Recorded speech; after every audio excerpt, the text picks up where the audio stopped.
Did she prefer a phone call? I think so, yeah. Do you have her easy contact information? Probably not. Okay, I don't know. I can get you her cell phone.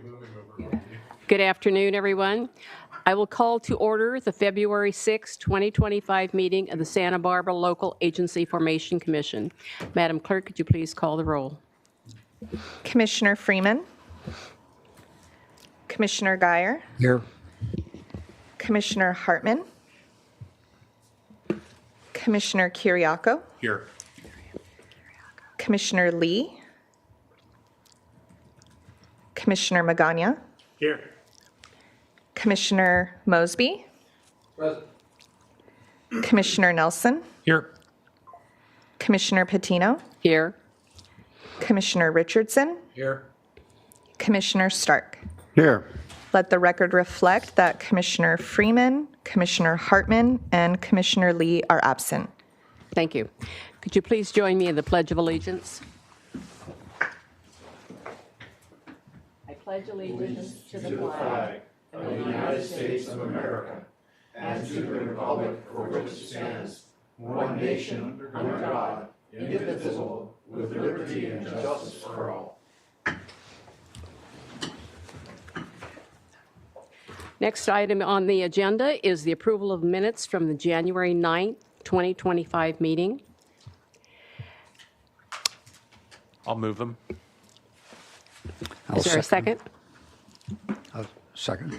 I have a motion and a second. Any discussion? Now, do you have to, there's no one down there. Do you still need to do a roll call? Okay. So all those in favor? Aye. Aye. Those opposed? Motion carries. Abstain. Okay, one abstention. The next item of business is administering the oath of office to appointed council member Bob Nelson and to city member James Mosby. What will you do?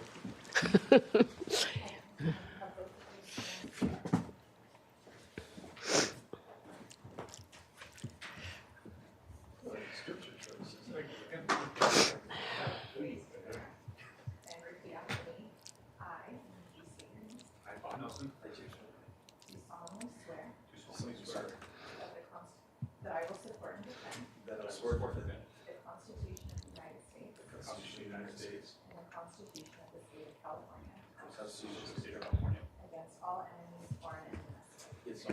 foreign and domestic. That I will bear true faith and allegiance to the Constitution of the United States and to the Constitution of the State of California. That I take this obligation freely without any mental reservation or purpose of evasion, and that I will well and faithfully discharge the duties upon which I am about to enter. Thank you. Congratulations, Mr. Mosby and Mr. Nelson. So, you want to come sit up here? Yeah, everyone's coming up here. James, I'll scoot over here.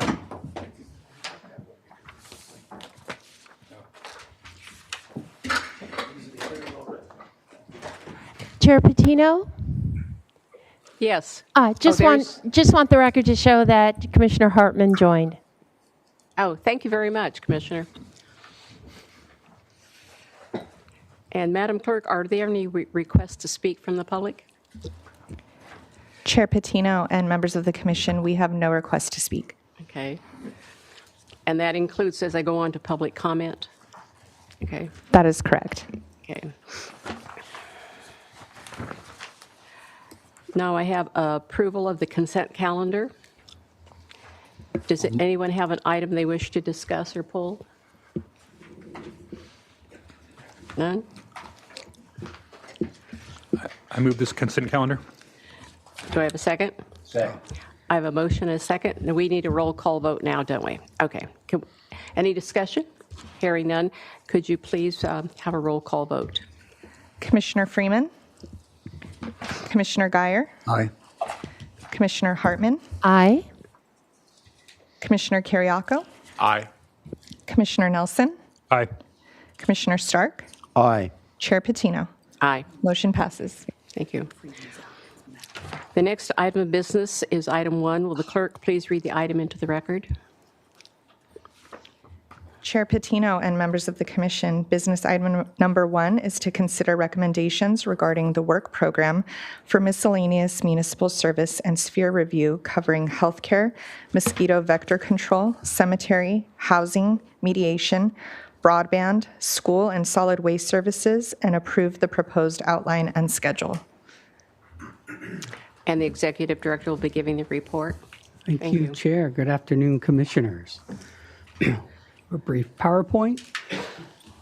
We are happy to say we are in the home stretch of our municipal service review program here. This is our 5th and final topic of services to cover. So it's the kind of the gamut of everything that we haven't spoken about in previous reports.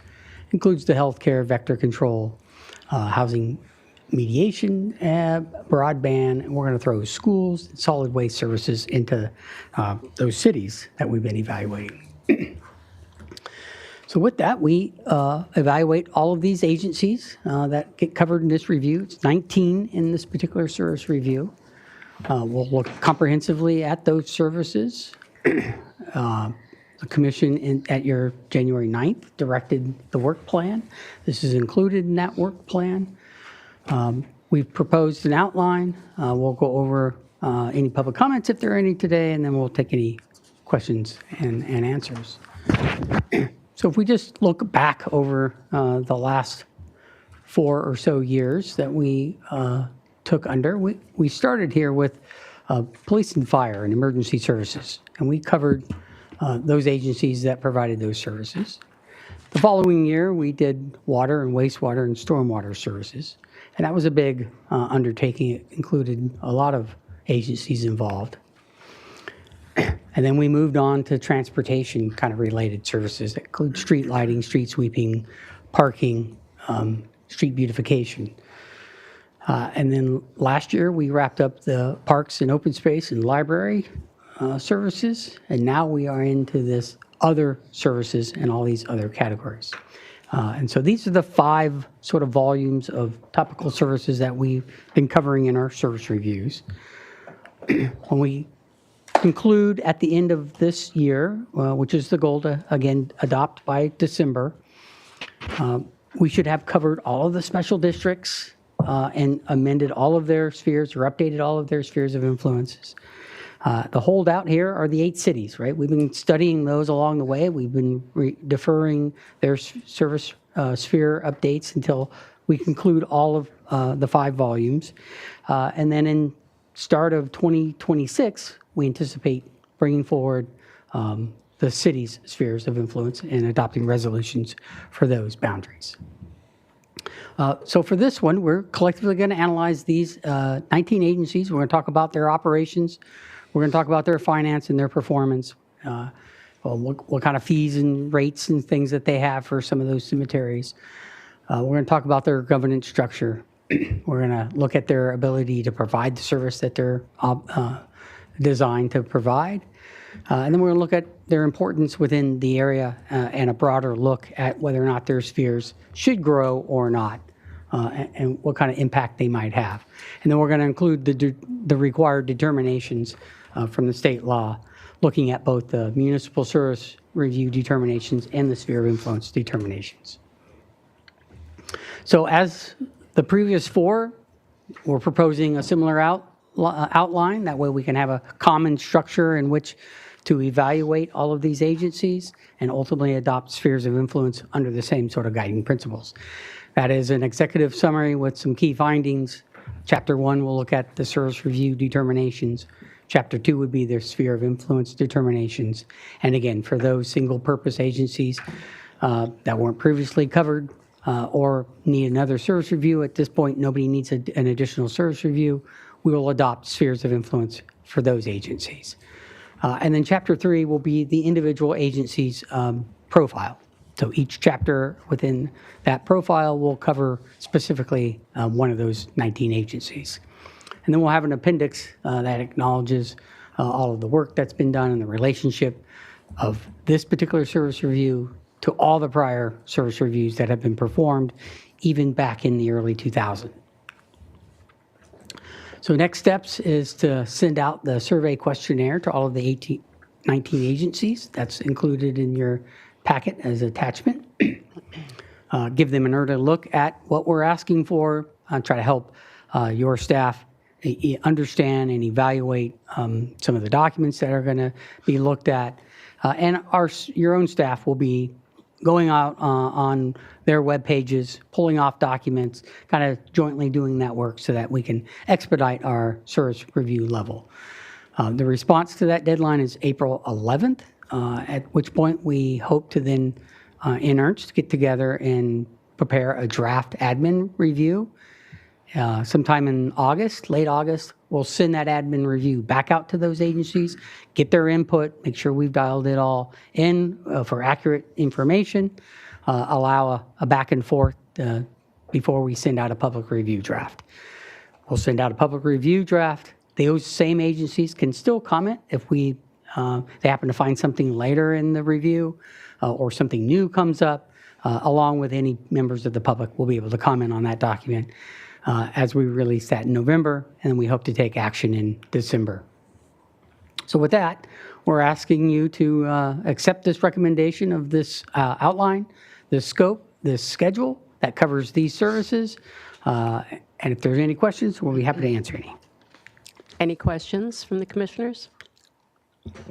Commissioner Snark? I do. It seems to me that one of the things that the prior service reviews have suffered from is their sheer extent. It's hard, they're big and hard to navigate. And I have two thoughts with respect to that. One, is it your intention to have a succinct summary at the beginning of this that indicates what your primary conclusion are with respect to the areas that you're looking at? And two, assuming for a second that you might want to put this up for an award. I mean, you put this up, the concept for an award, and it hadn't been finished. So it would seem to me that it might strengthen the product if at the beginning, you could probably put it at the end too, if there was some indication of the conclusions that you drew from the entirety of the performance reviews, whether you had overall impressions across the board that sort of tied all this together, either up front or at a conclusion at the end. It seems to me it would make this more of a coherent project, tying all the 5 years that you've done. I think there was a question in there somewhere. There may have been.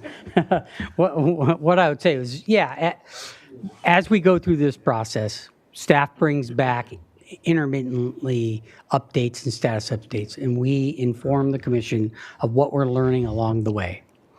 And in some of those years, there was a lot of study areas that agencies wanted us to look at.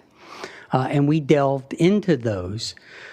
I don't suspect we'll have that many under this particular grouping of agencies and the topic that we're considering. But nonetheless, we bring back kind of what we're learning about that along the way. And before its adoption, at its release in November and at its final action in December, we conclude about this specific service review for the commission, kind of in its totality. But what I think I'm hearing is, how does this look with all 5 volumes? Yeah, As an overall summary, what we learn, what's going on, and we can do that, particularly for the 8 cities, because the 8 cities are kind of the common thread throughout all of them that have been kind of waiting in the wings to learn what's going on. At each one of those, we have expressed what we've learned with each one of those special districts, because we've also adopted their sphere of influence. And so what drove the recommendation for adopting that sphere of influence is the conclusion that we come to, right? These these documents, in its essence, as a service review, inform the commission on where to draw your sphere of influence boundary. So we have been along the way for those agencies that we've been adopting spheres of influence for, kind of given a summary of this is what this document says about them and this is why their sphere should be drawn in this location. But there have been a number of some CSDs and some others that kind of spread themselves over one or two service reviews that we haven't really fully informed maybe the commission directly how those were packaged together and why the conclusion was the conclusion. And we'll be happy to do that probably at the end of this as we learn the end results of this particular service review. Thank you. Any other questions or comments?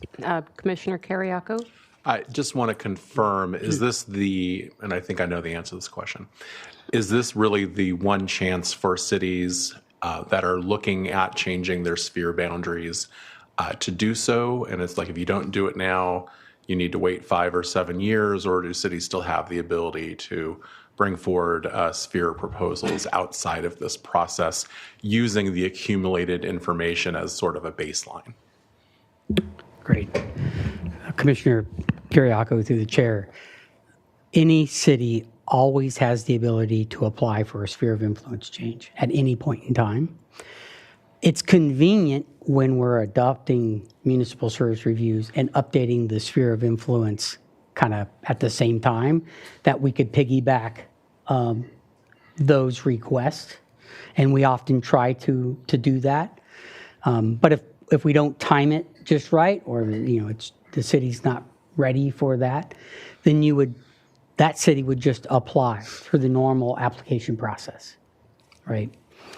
And the service reviews would be used to justify amending the sphere through that process, right?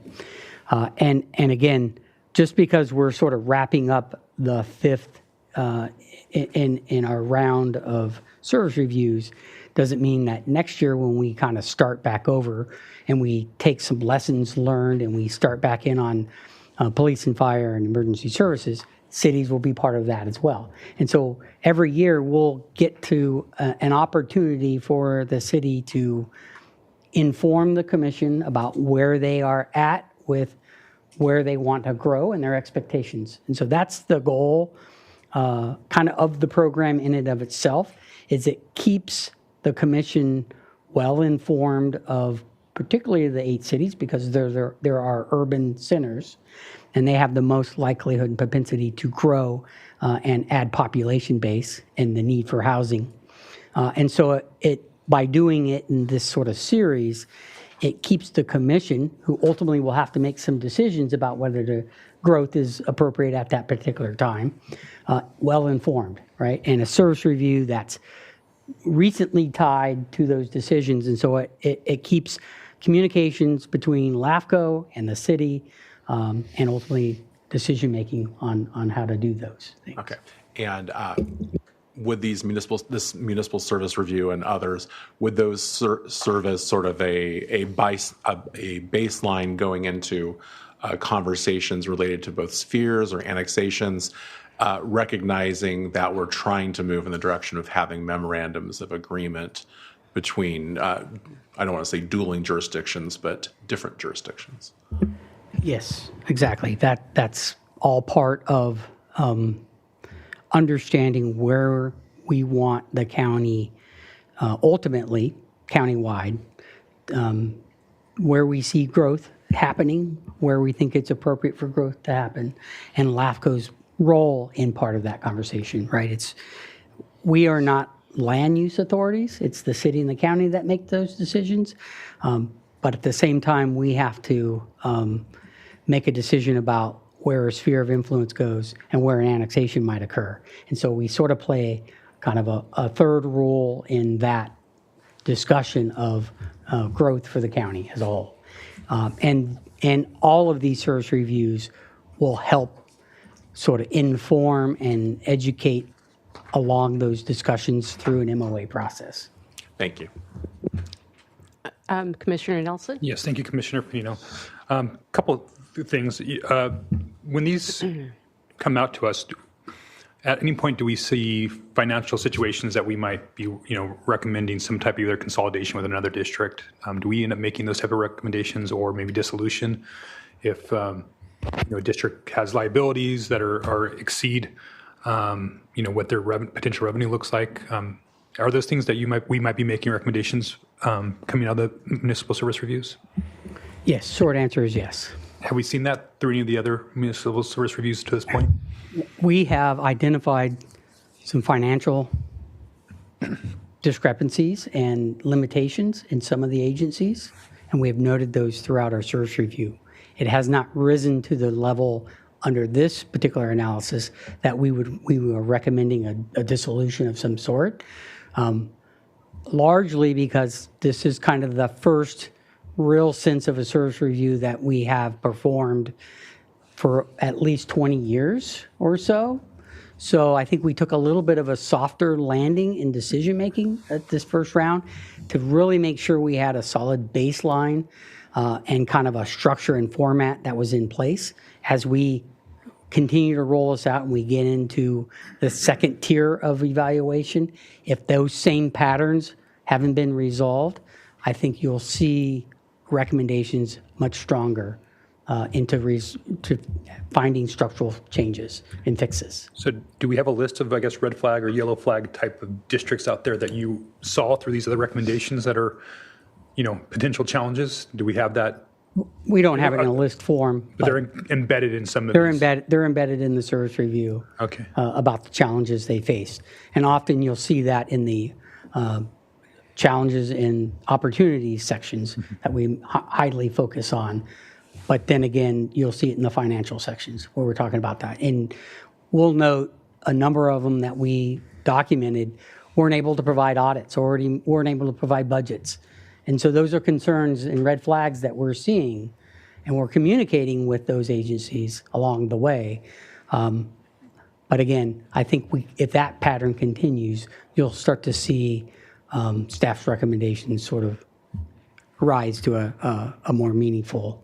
Yeah, I think that'd be helpful for other decision makers, commissioners in the future to start to see those things kind of, here's our watch list of jurisdictions that didn't provide those audits. I know it's embedded in there, but I was just pulling up the water and wastewater one. That's 1,200 pages, right? And some of us review those, but we didn't get into every little finding. So as those, as you guys go through these municipal service reviews, I think it would be helpful for us to have some, maybe even an informal watch list of some of the jurisdictions that might be challenged, because we're going through this over years, and some of these crises are clear and present.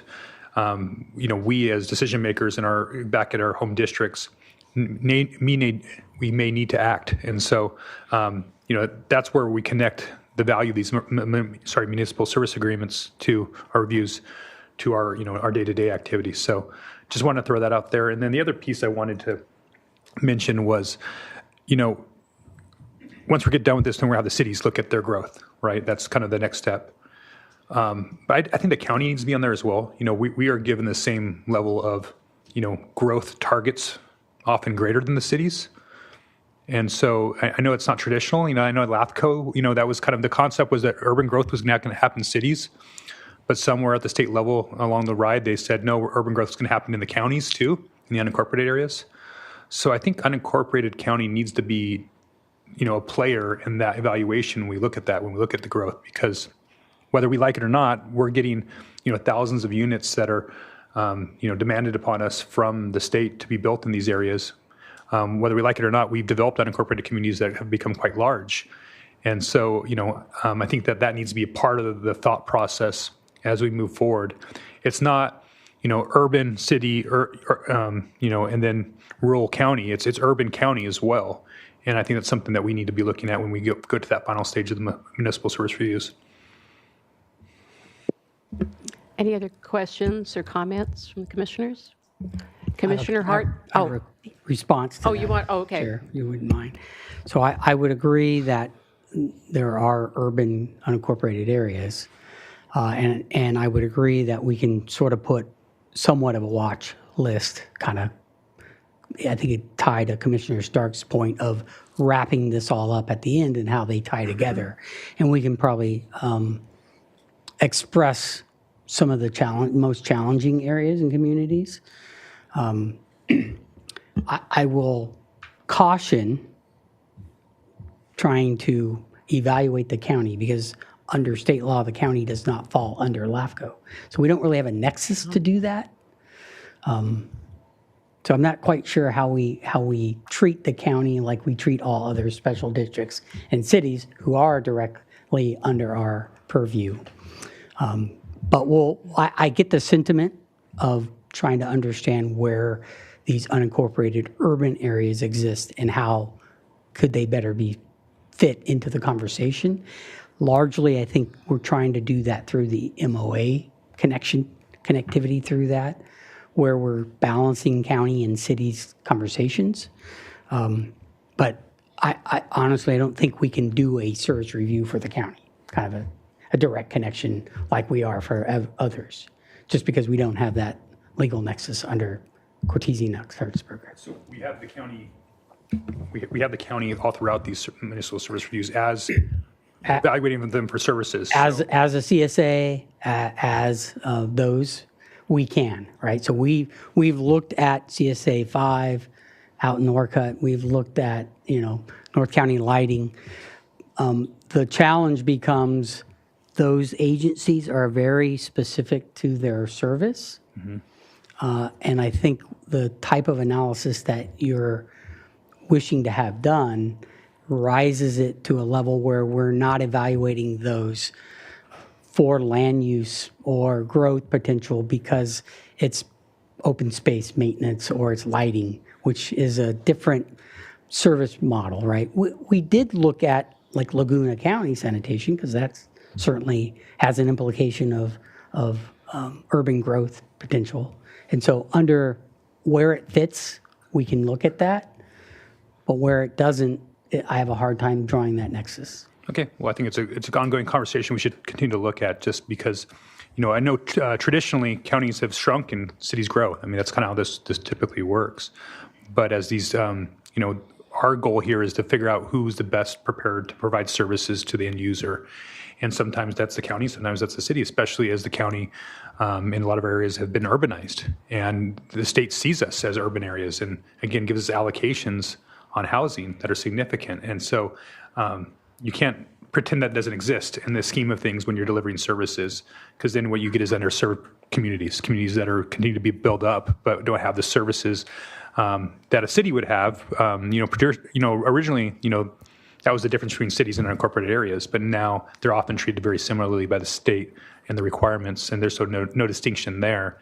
And maybe that needs to be something at LAFCO that they talk about, and trying to, balance that out as we move forward with some of these different issues. I know that the RENA process is open to potentially exchanging in the future housing allocation out of the unincorporated areas into cities, and I think that's something that we should, look at as well, because that might be some of the balancing that eventually happens there, where some of these units that are mandated by the state are allocated to these areas that don't have the same level of services that a city might have. And so I think that's something we should all continue to examine moving forward.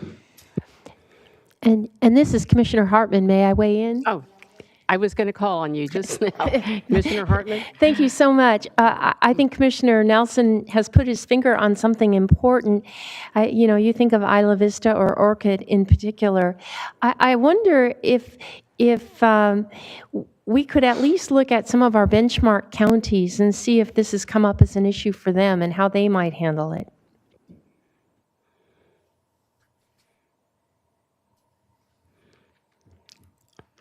Any other questions, comments? I have Commissioner Stark? I think maybe a simple technical question. Do we have the ability to use some form of AI to generate an index? I mean, it seems to me one of the things we're talking about collecting information in terms so that it's useful to somebody who might look for it would be to generate an index that not only divides things by the services, but by the type of findings that you do. And it seems to me you can do that with a... Currently, we do not use AI in our office. There's no LAFCO robot, if that's what we're referring. There may be software. Yeah, there could be software. I would think it would be fairly easy to generate when you finish the thing. Any other questions, comments? Madam Clerk, is there any public comment? Chair Patino and members of the commission, we have no request to speak on this item. Thank you. I'll bring it back to the commissioners. Do I have a motion? Don't all jump on this at once. I'll move staff recommendation. Okay. Is there a second? Commissioner Hartman, second. Give it to Joan. Okay. Okay, I have a motion and a second. Any further discussion? Hearing none, Madam Clerk, can you please call the roll? Commissioner Freeman, Aye. Commissioner Guyer, Aye. Commissioner Hartman, Aye. Commissioner Kiriako, Aye. Commissioner Nelson, Aye. Commissioner Stark, Aye. Chair Patino. Aye. Motion passes unanimously. Thank you. The next item is information item number 1. Will the clerk please read that item into the record? Chair Patino and members of the commission, information item number 1 is to receive and file an oral update report on LAFCO Board, January 10th, 2025 meeting. Executive report to be given by Mr. Prater. Thank you, Chair. Okay, well, I'll do my best to keep up to the current events on this particular item. This item is evolving daily. But as you see in the report, what I will note is the LAFCO executive director has resigned her position. It took an effect on January 31st. The LAFCO executive committee, not the board, the executive committee, has appointed Jose Enriquez, who's the executive officer of Sacramento, as the interim executive director for LAFCO. And they plan to retroactively make that effective by the board in tomorrow's board meeting. So as you know, this is, there was a number of concerns raised by a number of executive officers about LAFCO board and their approach and wanting change.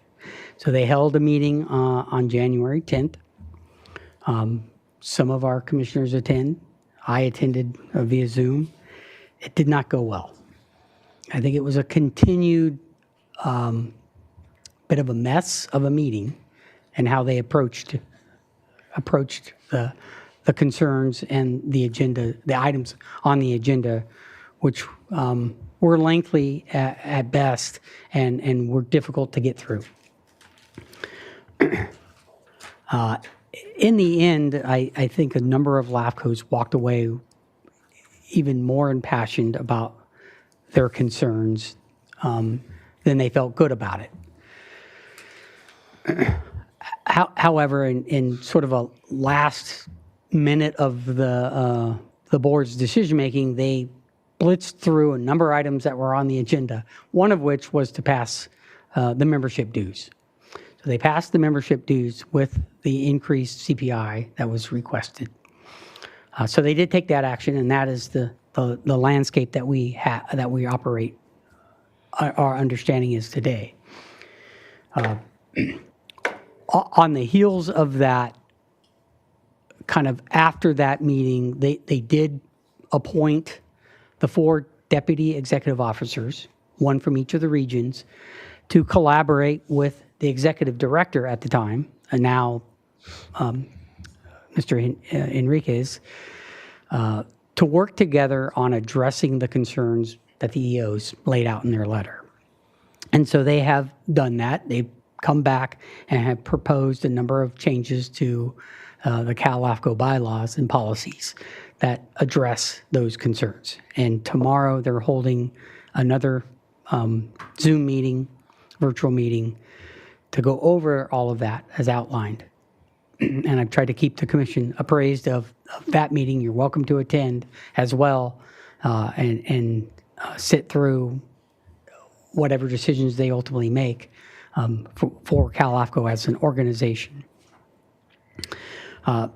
As that information was sort of being released in the last couple of days at night, We also heard from the executive officer of San Diego, who announced their non-renewal of their membership for 26.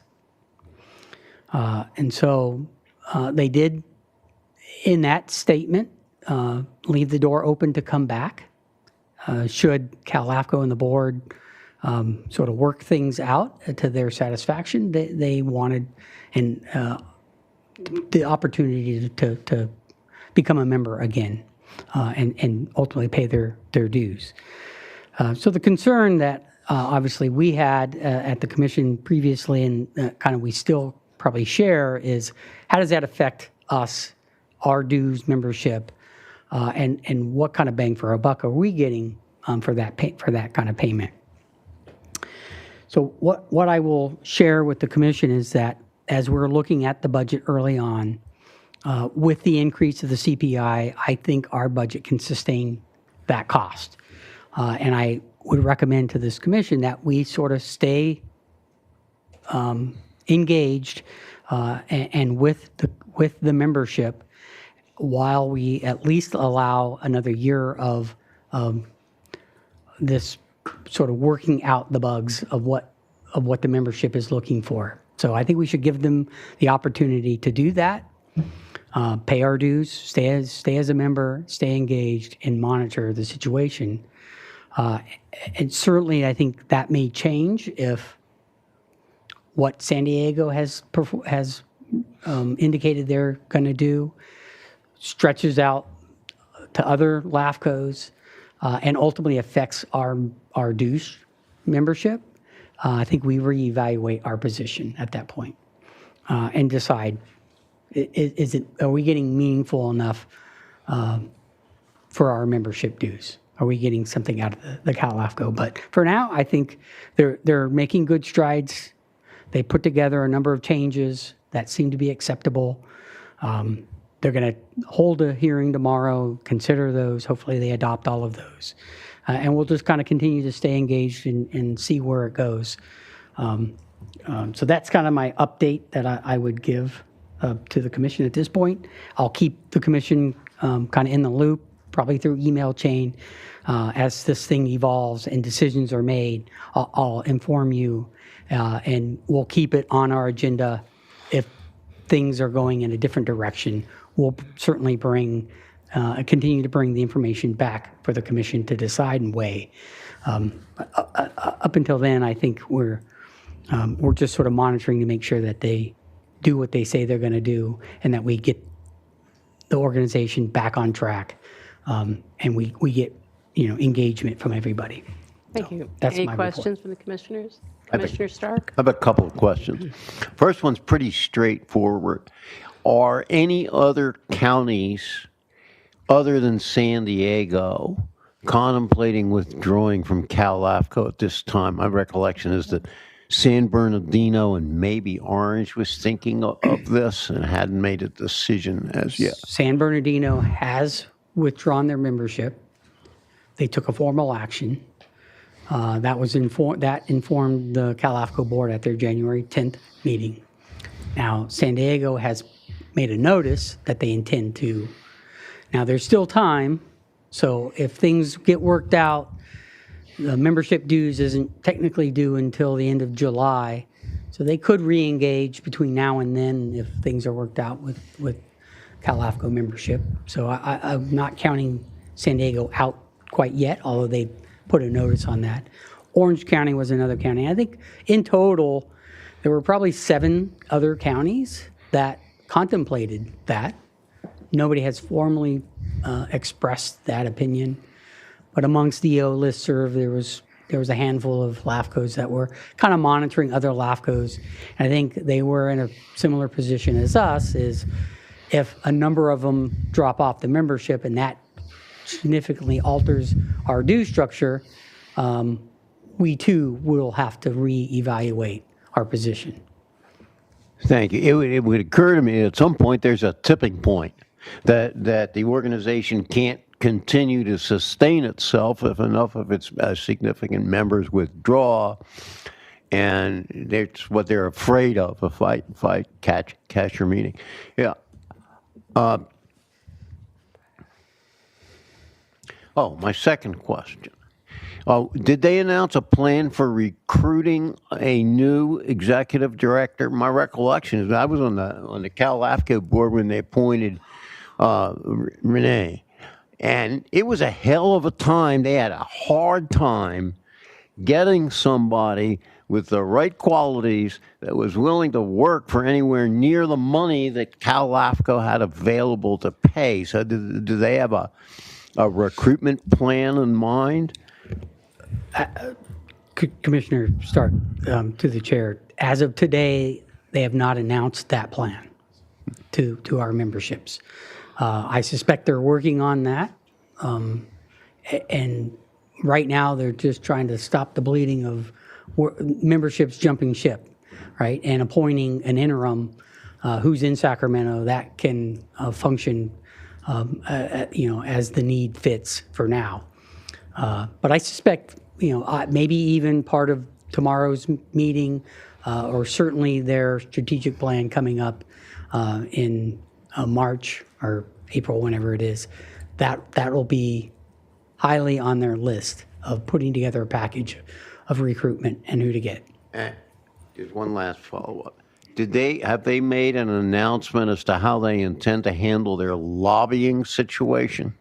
My recollection is that they were short of funds to hire a standard, full-time, all-out lobbyist, and this was a significant problem. Leading up to the January 10th meeting that the Cal LAFCO board held, they had announced that they had restructured the legislative platform and they had moved to a lobbyist, and they entered into a contract with lobbyists to act on that behalf. And they were restructuring that, and that was one of sort of the tipping points for the executive officers to have concerns over the way it was being structured and the lack of transparency through it all. The Cal LAFCO board, retracted their dissolution or dissolvement of the legislative committee, but they kept in place their contract with the lobbyist. So that, as to my knowledge, that's still, that contract's still in effect. So we still have a lobbyist. What they're specifically doing, I don't know, because we haven't really rolled out a full legislative platform at the Cal LAFCO board level yet. Am I correct that the firm with which they have contracted is that Hearst Brooks and Espinosa? Is that correct? Yes. That's the same firm that they had a contract with previously. Thanks. Any other questions, comments? Commissioner Hartman, any questions from you? Well, I'm glad we're not jumping ship. I think it's important to try to stay the course. I think we do get a lot out of our membership with Cal LAFCO, and I think the conference in particular is a way to kind of braid together the LAFCOs throughout the state and have us learn from each other. So thanks for bringing this report, and let's all pull for them tomorrow that they can hold it together. Thank you. Madam Clerk, is there any public comment? Chair Patino and members of the commission, we have no request to speak on this item. Thank you. So there's no motion needed on this. I'll go to the next item, which is the informational item number 2. Will the clerk please read the item into the record? Chair Patino and members of the commission, information item number 2 is to receive and file a status update report on SALC grant pre-proposal submittal. And the executive officer, Okay. Mr. good. Prater, will give the report. Thank you, Chair. So on a much more positive note, the commission has directed LAFCO to take the lead on this SALT Round 10 planning grant, and we have gathered partners along the way, and that partner group has put together our pre-proposal, which was required before January 31st. I've attached a rough draft of what that pre-proposal looks like, kind of the narrative of what we're trying to seek, and the work plan and budget that we anticipate having on that. So the good news is that the state Department of Conservation has accepted our pre-proposal, so we're in the running as far as meeting that criteria. They will provide some additional comments and feedbacks. They've already reached out to me. We've already discussed some slight modifications to our package. Mainly, I think the change is that they wanted to see, at the end of the day, the deliverable to be some sort of plan, some sort of recommended policy document that this commission would adopt to reach the goals that we're trying to pursue, which is trying to balance where urban growth could go, where we can protect ag and open space land. And so the plan is to do some mapping and some analysis to sort of help determine that, do some outreach, gain some insight from stakeholders through this process, through this grant process, which is a 2-year expected process.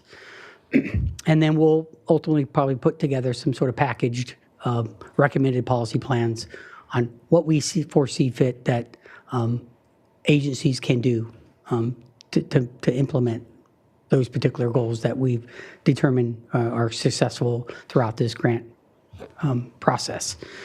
At the end of the day, I think it's acknowledged that it's a recommended document. It's not a everybody, you must do this or it's mandatory. It would just be at least something where a group of knowledgeable folks got together, made solid recommendations about how to move forward. Whether we seek another grant to pursue some additional work, which is very highly likely, I think, because of the nature of the topic is quite big and quite involved, that I don't think the group in the partnership felt, and I don't feel like one grant 2-year time frame is enough to really earnestly tackle the issue. I mean, this is a statewide issue that all counties, all cities are facing. We happen to be taking it on in this, and I think it's a bite size. Let's get the ball rolling. Let's start this conversation. Probably continue to seek additional grants, refine the information that we have, and see where it takes us and see where it leads us, and ultimately morph this information into the MOA talks that we're having and try to garner some support so that leads to collective cooperation on how to pursue it, particularly for Santa Barbara County. So with that, I think that will kind of conclude where we're at. If there are any particular questions about the narrative itself or what we put together as a draft package, I'll be happy to answer any of that. Any questions from the commissioners?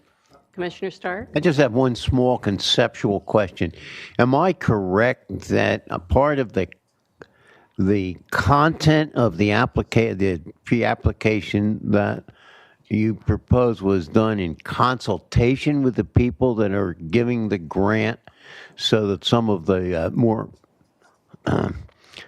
rarefied planning language that appears in the document was actually a suggestion of the people that are giving the money, which is what I suspect? Yeah, so we worked with essentially two groups. The state offers technical assistance, and they pay a group of folks that help interested parties that want to put a package together. So we met with those technical assistant folks on how to shape and form and what we should be pursuing and how that ties to the state goals and ultimately develop a successful application. So we worked with them, and we worked directly with the grant manager of DOC directly to get insight about how can we best shape this so that we can have a successful awarded grant at the end of the day. And I just want to get an idea in layman's language about what it is that we're going to do. My understanding is we're going to map some land, or we're going to have some land that's outside the sphere of influence of the cities, but is developable area as we determine it, And based on the information that we get about the suitability of that land for urban development as opposed to agricultural development, we're going to attempt to get the cities and the county to agree on a memorandum of understanding, some form of contract that has the model clauses that we want to include in there that will enable them to more expeditiously get approval from LAFCO for whatever they want to do, either by annexation or sphere influence. Is that basically what we're looking at? Yeah, and I would add that the mapping is also looking at identifying where land should be preserved in ag and open space. Right. So there's a counterbalance to that. It's going to be both. We're looking at both. We're doing the analysis on both. And where it should be retained in ag, it will give some of the partners opportunity to seek additional grants that might seek acquisition to retain those in perpetuity for that use. Right? Thanks, man. So that, yeah, it's both. Okay, I forgive the planning jargon. It's a necessary evil in context. Any other questions? Commissioner Nelson? Yes, thank you, Chair Patino. Reading the executive report, or executive summary, I saw one of the statistics in there I was a little curious about. It mentioned a 13% reduction in farmland between 2017 and 2022. That's not in Santa Barbara County, is it? Or where are you getting that number from? Because that's a large percentage, and Yeah. I think I'd know about it. To the best of my knowledge, as part of the partnership, that was the number that we found to be within our county. Okay. Could you get us some follow-up data on that? Because that does not seem accurate from anything that I would be aware of. That'd be substantial, and I think we'd all know about it. Yeah, we'll if 13% follow of our agricultural property went We'll away in follow a up 5-year with period. where that came from. Okay. And try to help. And to piggyback on that number, I really want to caution us on language that could be polarizing as we kind of work through this. I see things that like words like threats. They're really challenges, right? Because a threat to agriculture might be a threat to housing. So, maybe trying to kind of drop some of the polarization of some of those words that go into this might help the process. I know that this is coming from the Strategic Growth Council, and they definitely have a worldview that might be, angled in a certain polarization. But, as we try to bring it down here to the local level and deal with our partners and our friends, I think the less jargon and less polarization, the better with this process moving forward. And I think I also want to make sure as we're evaluating agricultural lands that we're really looking at productivity. Because at the end of the day, that's what agriculture, it's not, despite what other people think, it's not our viewscape. It's really what's the production value, because we are, trying to maximize ability to feed the world and to, employ people in our communities, and the economic value. It's still, it is a commercial enterprise, and keeping it commercial is really the key, because as soon as we make this a nonprofit, then it just becomes habitat, which is good for some people, but I don't think that's what we're talking about here and with the challenges moving forward. So just wanted to add that to the thought process as this thing moves along. Any other questions from commissioners, comments? And Commissioner Hartman, anything from you? Thank you for asking. No, I'm okay. Okay. Madam Clerk, is there any public comment? Chair Patino and members of the commission, we have no request to speak on this item. Okay. So no motion is needed on this. Next item is closed session. Madam Clerk, could you please read the item into the record? Chair Patino and members of the commission, we are agendized for a closed session today for conference with labor negotiators under Government Code Section 54957.6 with agency designated representatives Chair Alice Patino and Counsel Amber Holderness, unrepresented employee Executive Officer Mike Prater. And we will adjourn to closed session.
I have to start all over again. Okay, we will now reconvene from closed session. Chair Patino and members of the commission, in closed session, the commission considered one item, conference with labor negotiators. Agency designated representatives were Chair Ellis Patino and Council Amber Holderness. Unrepresented employee, Executive Officer Mike Prater. The commission took no reportable action. Thank you. The next item is a commissioner announcements. Do we have any commissioner announcements or any requests for future agenda items? Yes, Mr. Richardson. As you know, this is the last meeting before my term expires that I'll be attending.